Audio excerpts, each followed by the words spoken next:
Hey Travel Crew and See Me Travel Crew.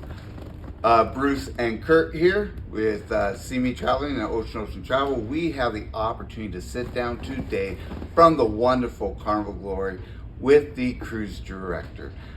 I want to thank you for sitting down with us today. Yeah, thank you, Jake. Absolutely. And so why don't you go ahead and start by introducing yourself, you know, where you're from, name, all that good stuff. Yeah, so my name is Jake Miller. I am from Fort Lauderdale, Florida. Born and raised in Fort Lauderdale, lived there my whole life. I actually grew up cruising, being so close to the ports, Fort Lauderdale and Miami. Cruised all the time. As a kid, that's what we kind of did on family vacation. So I always knew I wanted to work on a cruise ship. I've been with Carnival for 7 years now. I started as an intern with the company back in 2016. As part of the Fun Squad. So I did the Fun Squad. It took me about 5 years before I got promoted to cruise director. I've been a cruise director for the last 2 years, since about the end of 2021. Now, who did you train under? Any certain ones or anything like that? Also in your history, but also with that, you know, how many have you trained? Yeah, so I've had the opportunity over the last when I was spent 5 years part of the Fun Squad, I did maybe like 9 or 10 different ships, and on those 9 or 10 ships, I had the opportunity to work with probably 15 to 20 cruise directors during my time. Lots of great cruise directors I had the opportunity to work with, but I would say the one who probably helped me the most, his name was Matt Seguin, and he's actually an entertainment director now, which is very similar to a cruise director position, but it's more behind the scenes, back of house. They're the ones that are more responsible for all the entertainment programming and the admin side of things, and I'm more front of house. Yeah. So the way I kind of like to describe it is I'm the maitre d' and they're the chef. Yeah, I got Oh, in the kitchen. very cool. Yeah, That's kind of a good analogy. Yeah, And then I've had the opportunity to help a lot of other Fun Squad. No one that's been promoted yet to cruise director, but a lot of other Fun Squad kind of progress to get to a senior level within Fun Squad, which has been great as well. That's wonderful. That's really cool. Oh, fantastic. So so you said that you've always wanted to be in cruising and stuff, but what else have you done besides, or have you, I mean, was your first job on a cruise ship? Or did Yeah. you stuff Yeah, so before when that? I went to school at Florida State University, go Noles. I started as an intern, like I mentioned, and that was when I was going to my senior year of college. So I did my internship, which was a 3-month contract on the Carnival Triumph, actually. So we're cruising out of New Orleans now. It's very wholesome, very full circle. And that was in 2016. And then I did my 3-month contract. I went back to school for my final year because my parents would have killed me if I didn't finish. So I went back to school for my final year. And then during that final year, I actually came back to ships for winter break for a couple of weeks and spring break. I did a couple of fill-ins as Fun Squad. We call it a swing contract. Okay. And then I graduated and then came straight back, and I've been here ever since. So actually, I've never had a real job outside of working for Carnival. That's great information there. That is, wow. Yeah. And you did tell us you began cruising as a child. So do you know about what age? I mean, Yeah, did you come in at platinum already? Yeah, I took my first cruise when I was 7, actually, on the Carnival Imagination. Back in 2000, I'm going to reveal my age now. But in 2001, yeah, I took my first cruise in 2001 on the Carnival Imagination. So can you walk us through the day-to-day life of a cruise director? Are you ready for this? It's crazy. Yeah. Yes.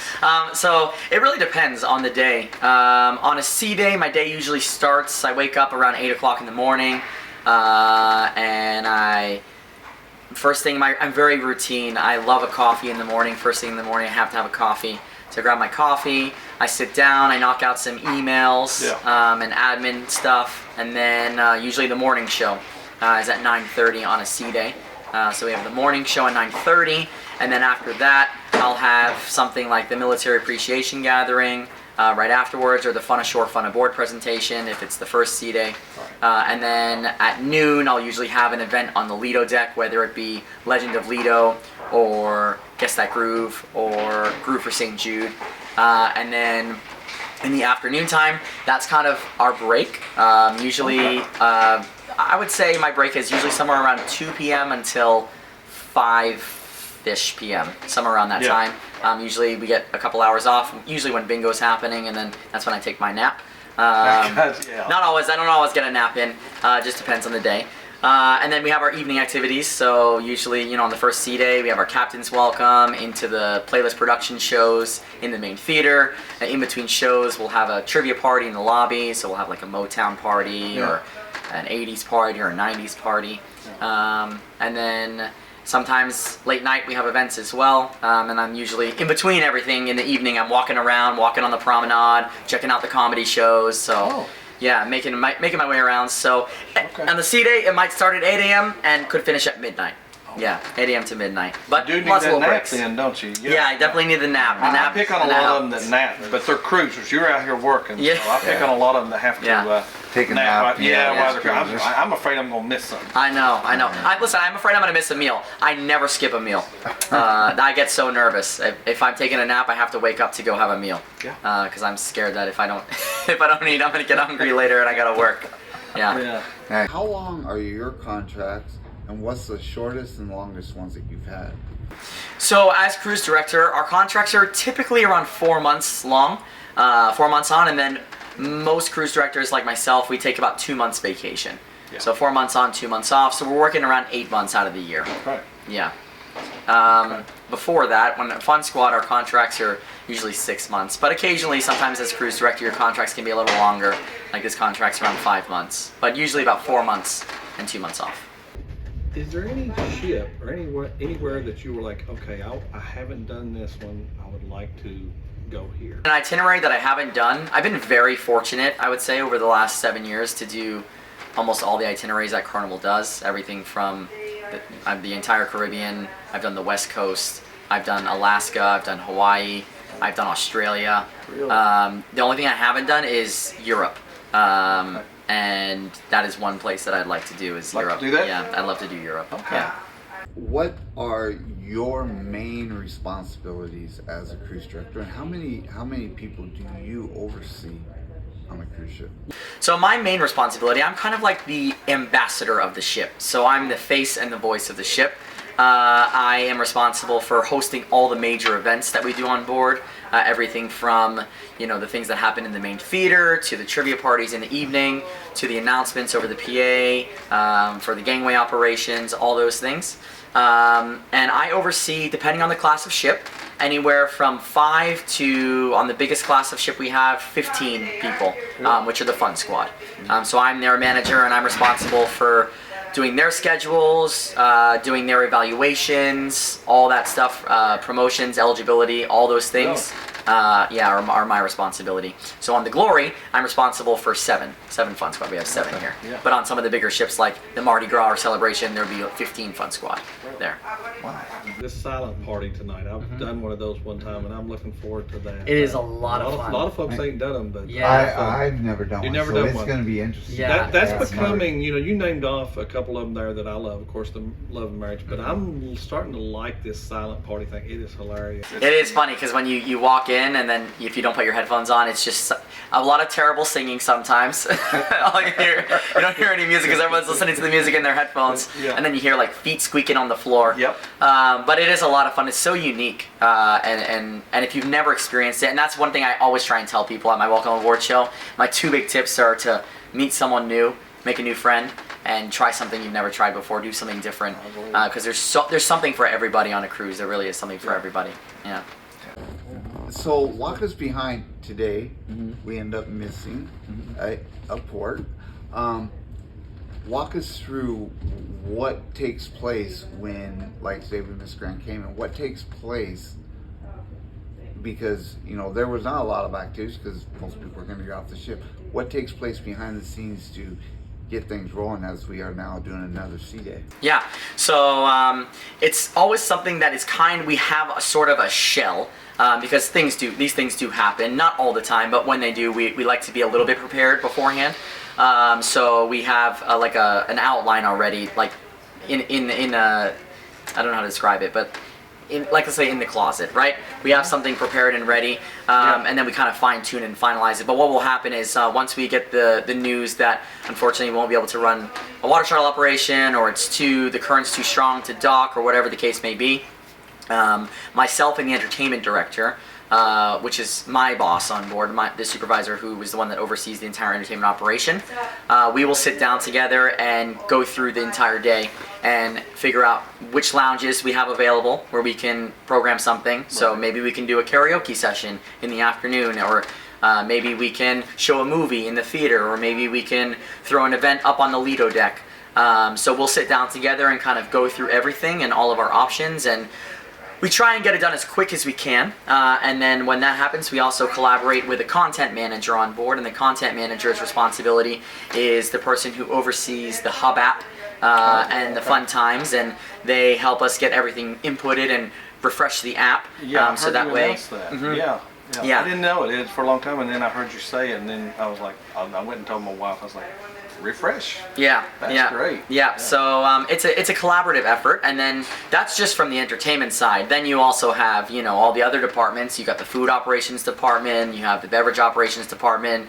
You know, normally we don't have all the bars open on a port day until after the back on board time. So there's a lot of communication going on between all of the departments. Very early in the morning sometimes. Like this morning, it was at 6:30 in the morning. Yeah, 6:45 in the morning. That's when y'all pretty much knew. Yeah, because we were supposed to arrive at 7, and I got a call at 6:25 letting me know that we weren't sure, we didn't have confirmation yet, but just to be prepared, just in case. So that's when we started kind of planning, and then right about 7 o'clock. Ball rolling, huh? Yeah, right about 7 o'clock, we got the news that it was going to be too unsafe because of the swells outside for the water shuttles. Okay, so presently, and then what's into your future here, what you're looking to do. So presently, once you finish up here, and you've been training someone, I understand that, right? I am heading on vacation after this cruise, and my replacement, her name is Leilani. She's been a cruise director also for almost the last 2 years now, and she's here, and we do what's called a handover. So when a cruise director is going to a new ship for the first time, they'll send that person a cruise or two early to get the lay of the land and kind of figure out the operation and how things run, because even though all Carnival ships are all Carnival ships, they're all a little bit different in the way that they run based off of the itinerary length, the ports we go to, all that stuff. So they'll come on and kind of be in the shadows and observe how things run for the week, and then they will take over afterwards. Yeah.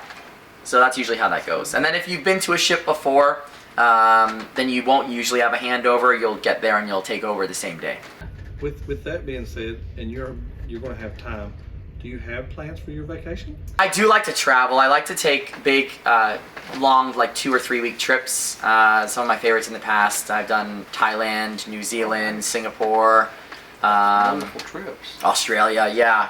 I've taken some really incredible trips, and Carnival has helped with that too. So after I left the ship in Australia, because I was already on that side of the world, when I went on vacation, I just decided to take a 2-hour flight to New Zealand and do New Zealand for 2 weeks, and I was already over there, so it made it easy. So I've been very lucky with Carnival that's brought me places. I did Singapore also with Carnival. I went to Singapore a little early, got to do Singapore for a couple weeks and Southeast Asia, and then hopped on the ship in dry dock in Singapore, and then did a 19-day cruise from Singapore to Sydney, Australia. Don't that sounds very nice. Carnival has been very helpful and saving me some money on airfare to get places. So you talked that you've done most of the itineraries except for Europe. Do you have a favorite itinerary or a favorite port that you go to? In the Caribbean, I love Aruba. That is probably one of my favorite ports. Aruba, St. Thomas, St. Kitts, San Juan, those are very close, 2nd, 3rd, and 4th. But Aruba, Southern Caribbean is my favorite. The ABC Islands, even Aruba, Bonaire, Curacao, amazing. I highly recommend that itinerary. And home port, I really love Sydney, Australia. When I was on the Carnival Spirit out of Sydney, that was my favorite home port. Do you have a favorite? So you do. I mean, you manage a lot of different events. Do you have your favorite event that you like, that you really look forward to doing? Absolutely not. I love everything. No, I'm kidding. Of course I have a favorite. Of course I have a favorite. All the cruise directors do. I think a favorite of mine is definitely the Love and Marriage show, because it's always different. Every week, you never know what you're going to get with your couples on stage. So that's always a favorite of mine. And I really enjoy the Welcome Aboard show as well. Also for the same reason. You know, we have volunteers that come on stage. You never know what you're going to get. And for me, it always keeps me on my toes. And it helps me become a better cruise director as well, you know, with my quickness and responding to things. But those are definitely two of my favorites, is Love and Marriage and the Welcome Aboard show. And then also I love the military appreciation gathering that we do every cruise as well. Yeah. Carnival does it better than anybody. Yeah, because I am military, I'm a veteran, and that's one of the things that I appreciate Carnival so much for. You know, I mean, you have the Carnival Freedom that was for the veterans and was based upon that, and yeah, I just really appreciate everything that Carnival does. And it's come a long way. I remember it's come so long in my time, in 7 years, of how much it's grown. And before I started, the event started, the Military Appreciation Gathering, it just started as like a small little gathering, like a meet and greet almost. It wasn't really an official hosted thing by the cruise director. And then it grew and grew and grew, and now it's this huge event in the main theater where, you know, I've had 200-300 people in the theater before for our military event, which is really nice to see. That Carnival really cares. And now with the Heroes Tribute Bar that they're putting on all the ships, it's really a really special thing. Yeah. Yeah, I really like the tribute bar, and you know, you don't just have that event though. Now you have a veterans table for tea time, and it's just they keep adding more and more. It's just and it can keep the conversations going too between people on board, and that's one thing that I like, because cruising in general, for people who have cruised, you know, cruising really brings people together. There's not many other vacations that you can go on where you sit down next to someone and then you become friends. It's something different. There's just something about a cruise where that's true. You just talk to people, and then when you add in other things like a military appreciation gathering, you have veterans that are able to connect and share their stories and experiences. It just adds a whole nother element of what sets cruising apart from other things. Yeah. Can you, out of all, you know, you've been 7 years on a cruise ship,